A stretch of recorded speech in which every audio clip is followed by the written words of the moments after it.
This is lesson number 35 in the series The Key Still Unlocks the Door. It comes from 2 Chronicles 7:14. If my people, which are called by my name, shall humble themselves and pray and seek my face and turn from their wicked ways, then will I hear from heaven and will forgive their sin and will heal their land.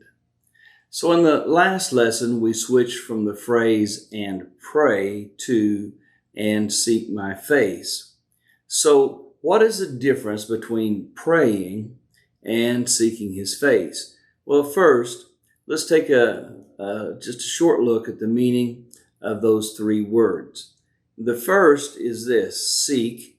The Hebrew word is bakash. It comes from a primitive root which means to search out by any method, specifically in worship or prayer.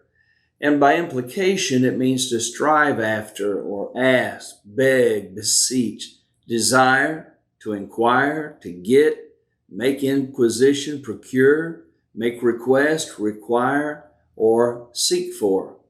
And the second word is my, which is a pronoun, and of course here it refers back to God who is speaking. And then the third word is face. It comes from two Hebrew words.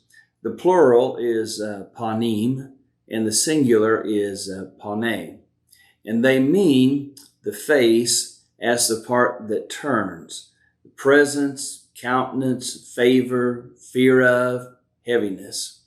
So I think that when we understand when God says seek, he's not just referring to a casual glance or a brief look.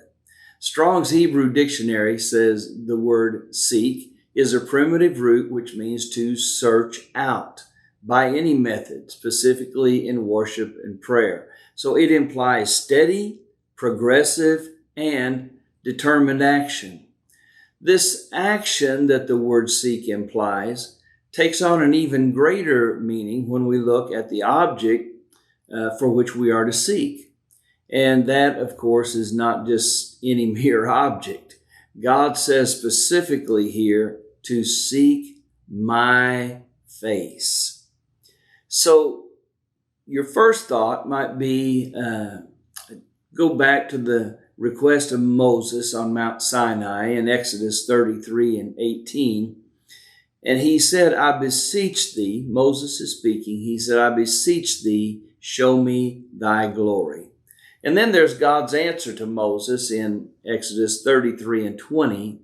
And he said, thou canst not see my face, for there shall no man see me and live. So how can God say to Solomon that these people who have found themselves in dire conditions, because they have allowed the enticements of the world to draw their focus from his glory and lead them away from the position that he desired to have in their lives, why would he allow them or tell them to seek his face? Well, we find the answer in the rest of the account of that moment on Sinai. It's in Exodus 33:19.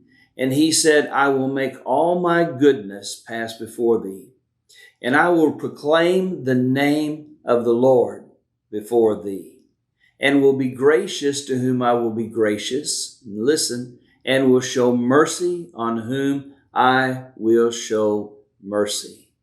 So in verses 21 and 23 of that same chapter, the Lord said, behold, there is a place by me, and thou shalt stand upon a rock, and it shall come to pass that while my glory passes by, I will put thee in a cleft of the rock, and will cover thee with my hand while I pass by.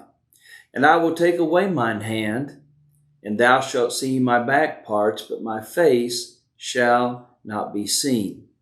So I want you to pay attention to this and remember, God will allow you to see all of himself that he wants you to see.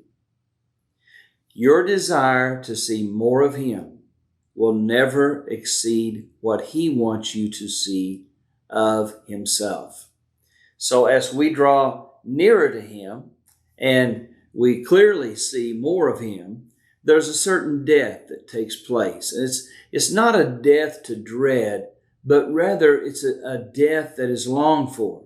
It's the death of our carnal nature, our selfish desires, and, our stubborn will, and all the other things that draw us into the oppression of the enemy or the famine-plagued wilderness that we suddenly wake up and find ourselves in when we allow our focus to be drawn away from God. Digital marketing experts estimate that most Americans are exposed to around 4,000 to 10,000 ads each day. So in other words, there are a lot of things competing for our attention each and every day. And all too often, let's admit it, God loses out. And when God loses out, like the people Solomon was talking to in our key verse, we end up in trouble. And then we have to restart the process.